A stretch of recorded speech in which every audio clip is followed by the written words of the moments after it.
आप छोड़ पाएंगे नहीं। आप ये जो भरोसा रख के चल रहे हैं कि मैं छोड़ दूंगा, उसमें पहले ये भरोसा निहित है कि मैं जाता हूं रोज नौकरी करने। आप रोज नौकरी करने जाते नहीं हो, रोज आपसे नौकरी हो जा रही है, आप शामिल नहीं हो उस निर्णय में। मैं कर रहा हूं और मेरे द्वारा हुआ जा रहा है, बिना मेरे होश के, बिना मेरी सहमति के। इन दोनों बातों में जमीन आसमान का अंतर है। इस मुगालते में मत रह जाइएगा कि आप जो कुछ करते हैं आप करते हैं, आप कर नहीं रहे। वास्तव में अहंकार की दुनिया में भी बड़ी निर्विकल्पता होती है, वहां भी आपसे बस हो जाता है। अभी नींद आ जाए आप झूम जाएंगे। अब आप सो रहे हैं या सोना हो गया, और इन दोनों बातों में अंतर है। बोलिए, कोई आपको आके दो चार बातें बोल दे, आप लाल हो जाएंगे, चेहरा बिल्कुल सुर्ख हो जाएगा। आप क्रोधित हो गए या क्रोध चढ़ गया, इन दोनों बातों में अंतर है। तो ये बहुत ध्यान से सुन रहे हैं। तो ये भाव तो अपने भीतर रखिए ही मत कि मैं जाता हूं दफ्तर और एक दिन ऐसा आएगा जिस दिन मैं निर्णय करूंगा कि छोड़ना और छोड़ दूंगा। आप जाते नहीं हैं, आप विवश हैं, आपको जाना पड़ता है। जैसे आपको जाना पड़ता है वैसे ही आपको जाना पड़ता रहेगा। ये मात्र कल्पना है कि आप कहें कि एक दिन छोड़ दूंगा। इसीलिए मैं एक बात अपनी सीख में 100 बार और जोर दे देकर कहता हूं, तथ्यों में जियो, कल्पनाओं में नहीं। यह बहुत सुंदर उदाहरण है। तथ्य क्या है कि आप रोज दफ्तर जा रहे हो, लेकिन आप उस तथ्य में जीना नहीं चाहते। आप इस कल्पना में जीना चाहते हो कि मैं तो एक दिन छोड़ दूंगा। और आप देख रहे हो ये आपने अपने आप को कितनी जबरदस्त तरीके से धोखे में डाल रखा है। तथ्य क्या है कि आप जिए जा रहे हो एक वृत्त के भीतर, और कल्पना क्या है कि नहीं, ये तो मेरा निर्णय है कि मैं फंसा हुआ हूं। जिस दिन मेरा दिल आएगा मैं कहूंगा हट, और छूट जाऊंगा। ये जो कल्पना है इसी ने आपको फंसा रखा है। आप इस तथ्य से रूबरू तो हो जाइए कि आप गुलाम हैं, कि आपकी विवशता है, मजबूरी है। आप रोज दफ्तर जाते नहीं हो, दफ्तर चढ़ बैठता है आपके ऊपर, वो विवश करके आपको खींच लेता है। आप इस तथ्य से रूबरू नहीं होना चाहते। आप अपने आप को इस धोखे में रखना चाहते हो कि वो तो मैं जरा समाज के प्रति अपने दायित्व निभाने के लिए दफ्तर चला जाता हूं। नहीं, मुझे कोई लेना देना नहीं है। वो तो ये मेरे भीतर इतनी दरिया दिली है कि अपने बॉस पर एहसान करने में दफ्तर चला जाता हूं। ये धोखा है। आप झूठ बोल रहे हो अपने आप से। हिम्मत नहीं है हमारी कि हम अपने वृत्तों को तोड़ दें, अपने ढर्रों से बाहर आ जाएं। हिम्मत नहीं है, लेकिन हम कल्पना कर करके अपने आप को धोखा देते रहते हैं। हम अपने आप को ये बोलते रहते हैं ना, कर्म से मैं भले ही गुलाम दिखता हूं, लेकिन विचार से तो मैं उदात्त हूं ना। ये जो विचार है ये बड़ा झूठ है। विचार की बात मत करना कभी, नीयत की बात मत करना कभी। ये दिखाओ कि जिंदगी कैसी जी रहे हो। तुम्हारी जिंदगी ही तुम्हारी सच्चाई है। जिंदगी के तथ्यों पर आओ। अपने सुंदर विशाल परिष्कृत विचारों की बात हटाओ। ये जो लोग विचारों में जीते हैं इनसे बदबू आती है कि विचार तो बड़े ऊंचे ऊंचे और कर्म देखो तो घटिया, शून्य। कि कोई बातें तो इधर उधर की बढ़ चढ़ के करे और उससे कहो जरा दिखाओ, जमीन पर दिखाओ कि जी कैसे रहे हो, कर क्या रहे हो, तो उसके पास दिखाने को कुछ नहीं। ऐसे नहीं। अंशु बात समझ में आ रही है ना? बल्कि तब तुम्हारे ये जो विचार हैं और विचारों की जो ऊंचाई है, उड़ान है, ये और ज्यादा तुम्हें कुत्सित और कुरूप दिखा देती है। ये तुम्हारे धोखे को और ज्यादा विभत्स तरीके से सामने ला देती है कि बातें तो बड़ी बड़ी इधर की उधर की, और हरकत देखो, काम देखो, काम कैसे हैं। मेरी दृष्टि में तुम कौन हो इसका निर्णेता सिर्फ और सिर्फ तुम्हारा जीवन है, तुम्हारे काम, न तुम्हारी भावनाएं, न तुम्हारे विचार। जीवन दिखाओ, जीवन। जीवन।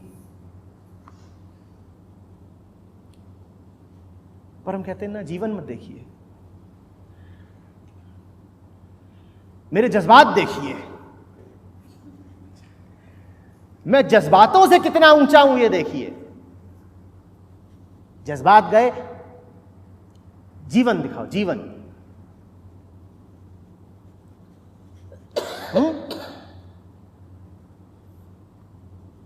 आप लोगों से कह रहा हूं क्योंकि अक्सर हम लोगों के पास भाव बहुत होते हैं, जज्बात बहुत होते हैं।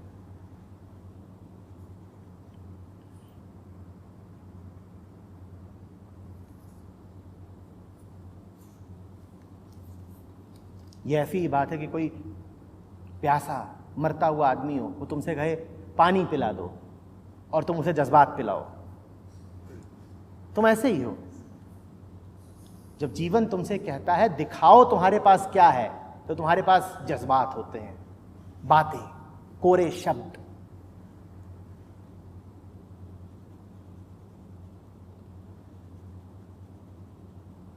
बातें बहुत सारी होती हैं, ग्रंथ लिखवा लिए जाए। किसी ने दवाई मांगी, तुमने उसे कविता पिला दी, गजब कर दिया। कविताएं लिखवाने में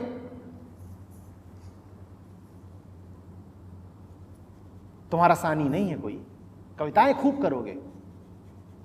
और बहुत घटिया आदमी है वो जो कविताएं खूब कर रहा है और कर्म उसके पतित हैं, दलित हैं। कविताएं मत दिखाओ, जीवन में काव्य होना चाहिए।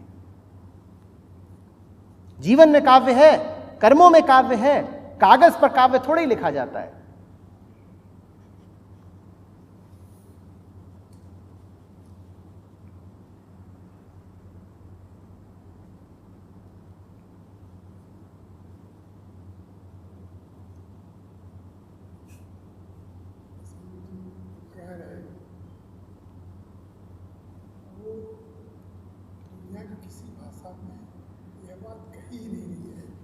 संस्कृत में क्रिया को डिफाइन किया जाए, वो दो तरह से, एक परस्मैपद, एक आत्मनेपद। करोति कहेंगे और या पिबत कहते हैं, पीते हो, और पिबते कहेंगे, दोनों एक ही है। लेकिन कोई जो कर्म हो जाता है और कर्म कराया जाता है, इस बात को दुनिया किसी भाषा में नहीं कहा, केवल संस्कृत भाषा में ये आया है।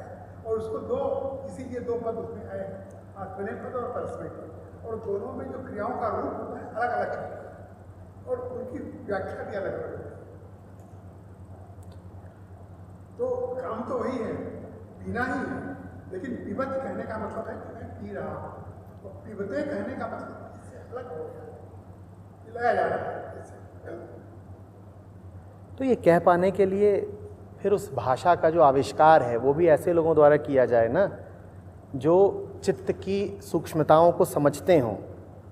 अब वैसे तो जो ये बात है वो अंग्रेज़ी में भी एक्टिव वॉइस और पैसिव वॉइस के माध्यम से आती है कुछ हद तक, लेकिन वहाँ भी जब आप कहते हैं कि I ate that versus that was eaten by me, तो दोनों को एक ही बात मान लिया जाता है। वो एक ही बात नहीं है, दोनों में बड़ा अंतर है।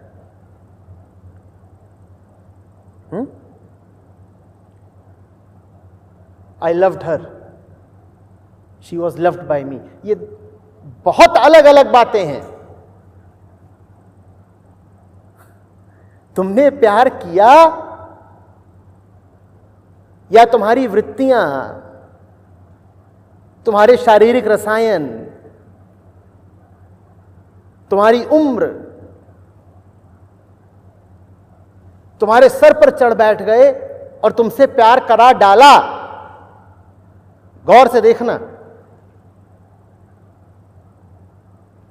लेकिन इस बात को, जिस बात को बड़े बड़े ऋषि और मनोवैज्ञानिक मुश्किल से समझ पाए हों, हिंदी फिल्मों ने समझ लिया। प्यार किया नहीं जाता हो जाता है, और दिल दिया नहीं जाता खो जाता है। ये बात इंसान अगर समझ ले तो समाधि। इतनी सी बात हम समझ नहीं पाते हैं।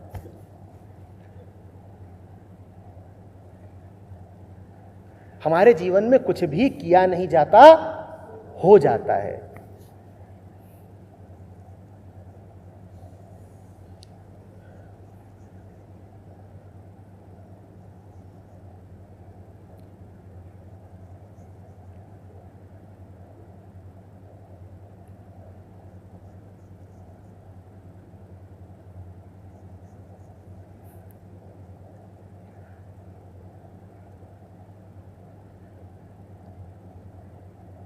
बच्चे घर के पूछें, छोटे बच्चे अक्सर पूछते हैं माँ बाप से, हम कहाँ से आए?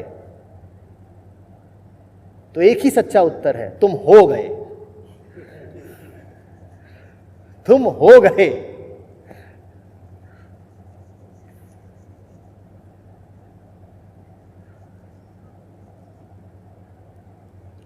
ऐसे हमारी शुरुआत होती है जी। हम आते ही ऐसे हैं कि हम हो गए। लो, बह रही थी नदी, बुलबुला उठ गया। अब क्या बोले कोई कि कहां से उठ गया, कैसे उठ गया? किसी ने किया थोड़े ही। इधर से लहर आई, उधर से लहर आई, ऊपर से हवा चली, उठ गया बुलबुला। जी, जैसे अब समर्पण की हम बात कर रहे थे, तो मतलब फिर समर्पण में भी कुछ करना नहीं है तो हो जाएगा। अगर आप कमर कस के खड़े ना हो कि नहीं होने देना है, हो तो जाएगा। पर इतना विरोध हो हमारा तो कैसे होगा? होने हवाने की तो वास्तव में कोई आवश्यकता ही नहीं है। सब हो ही रहा है, सब तत्पर ही है। हमारा विरोध लेकिन बड़ा सघन है, बड़े हम अड़ियल लोग हैं, मानते नहीं।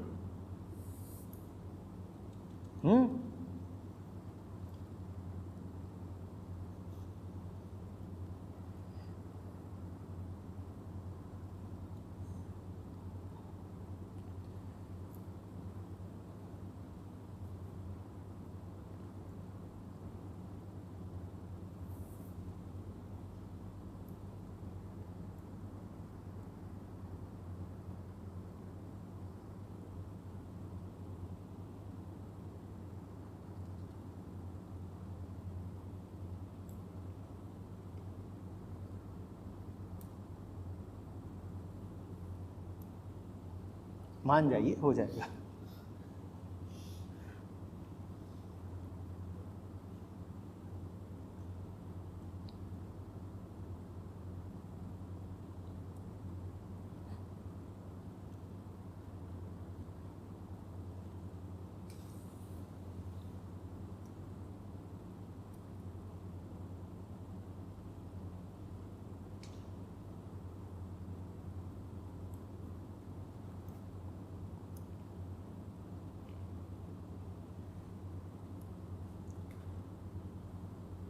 देखो, नहीं कर पाओगे समर्पण जब तक ये मान रहे हो कि तुम अपने जीवन के मालिक हो।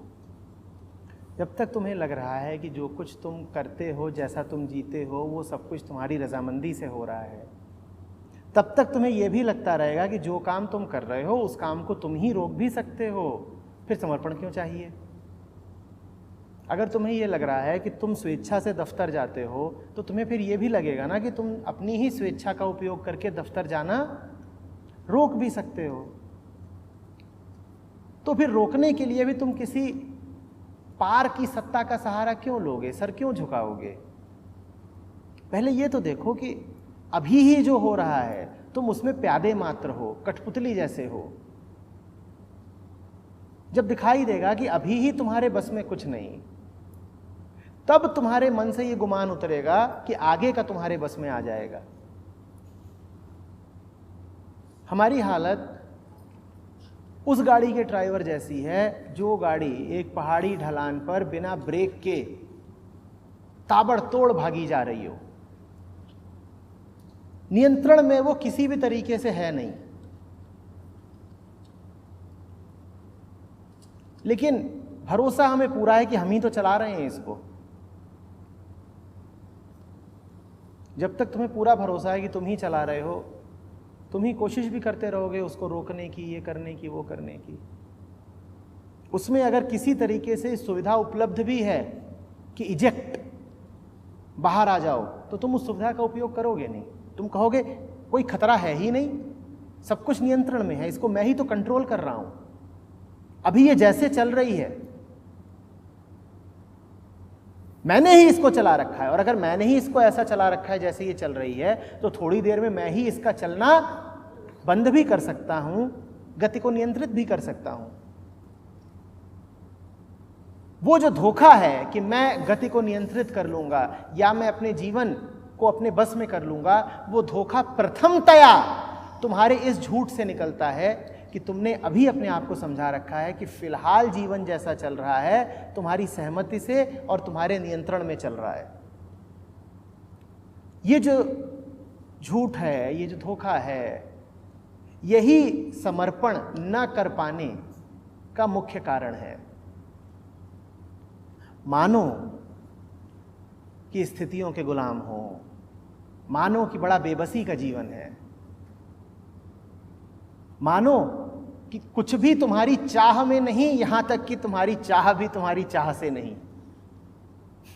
पहली बात तो जो होता है वो तुम्हारी इच्छाओं के अनुसार होता नहीं, और उससे भी बड़ी लाचारी ये है कि तुम्हारी इच्छाएं भी तुम्हारे अनुसार होती नहीं। यहां पे कोई ऐसा बैठा है जो अपनी इच्छा के अनुसार इच्छा कर पाता हो? है कोई ऐसा जिसका अपनी इच्छाओं पर बस हो? तुम्हारे विचार तुमसे पूछ के उठते हैं, तुम्हारी इच्छाएं, तुम्हारी कामनाएं तुमसे पूछ कर उठती हैं। इतनी बेबसी है हमारी। इसको देख लो और तड़प जाओ कि ये चल क्या रहा है। फिर समर्पण जरा आसान हो जाएगा। जब तक अपने आप को बाहुबली ही कहते रहोगे कि हम ही तो कर रहे हैं, गए गड्ढे में गिरे भो, मुंह काला, नाक से खून, और कह रहे हैं नहीं हमने ही तो किया, ये तो हमारी स्वेच्छा थी, सुबह सुबह हमने आयोजन करा था गिरने का, तो तब तक तुम अपने झूठ के ही गुलाम बने रहोगे।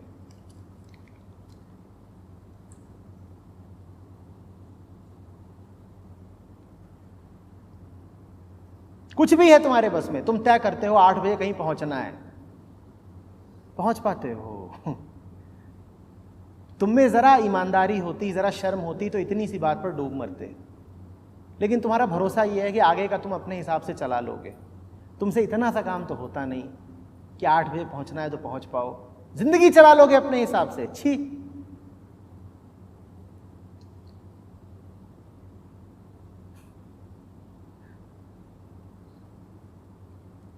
लेकिन ऐसा भरोसा है कि टूटता नहीं।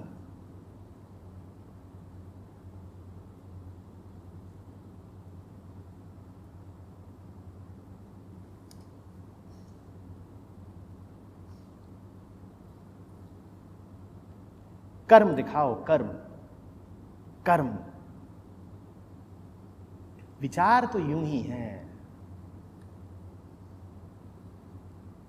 तुम्हारे कर्म परिचायक हैं तुम्हारी घोर वृत्ति के। तुम्हारा मैं जहां पर बैठा है उसको अगर हकीकत में देखना है तो अपने जीवन को देखो, अपने कर्मों को देखो। विचार तो फसाना है।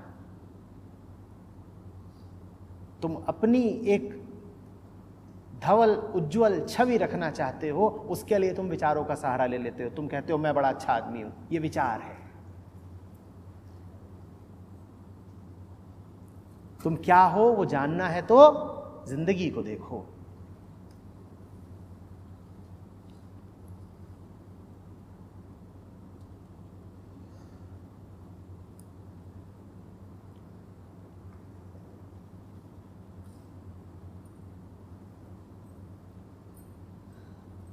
मैं इसीलिए अब पिछले कुछ महीनों से जब शिविरों में आता हूं तो कहता हूं खेलने चलो। वहां विचार पीछे छूटते हैं, जिंदगी आगे आती है। वहां पता चलता है कि कौन हो, वरना अपने आप को धोखे में रखना बड़ा आसान है। मैं तो बड़ा शांत आदमी हूं, हार जीत से ऊपर उठ गया हूं। आओ अभी देखते हैं, 2 गोल मारेंगे और दोनों बेईमानी से, फिर देखते हैं हार जीत से उठे हो कि नहीं।